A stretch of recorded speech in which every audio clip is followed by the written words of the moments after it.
श्लोक। कर्मण्येवाधिकारस्ते मा फलेषु कदाचन। मा कर्मफल हेतुर्भूर्मा ते संगोस्त्व कर्मणि। अनुवाद।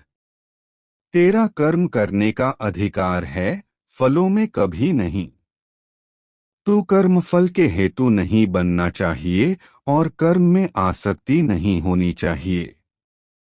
यह श्लोक भगवान श्री कृष्ण के द्वारा अर्जुन को दिया गया एक महत्वपूर्ण संदेश है, जो हमें असफलता के समय सही दिशा देता है।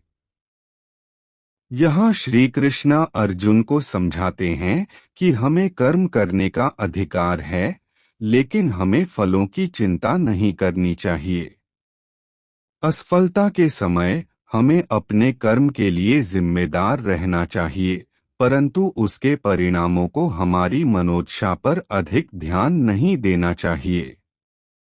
श्री कृष्ण कहते हैं कि हमारा मार्गदर्शन फल के लिए ही नहीं होना चाहिए, बल्कि कर्म के लिए होना चाहिए।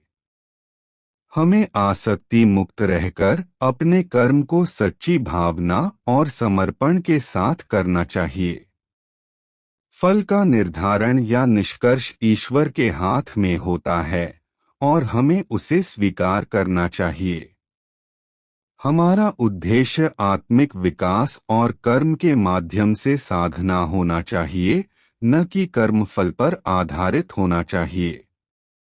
इस श्लोक का अर्थ है कि हमें असफलता के समय भी कर्म में आसक्ति नहीं रखनी चाहिए, बल्कि ईश्वर के लिए समर्पित भावना के साथ कर्म करना चाहिए।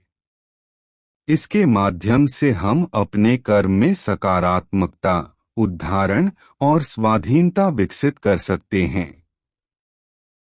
असफलता अवश्य हो सकती है, लेकिन इससे हमारी आत्मा कोई नुकसान नहीं पहुंचा सकती। इसलिए हमें निरंतर कर्म में आगे बढ़ने का आत्मविश्वास रखना चाहिए, असफलता को एक सीधा सुनिश्चित करके कि हमने कम से कम कर्म किया है और भगवान की इच्छा के अनुसार फल मिलेगा।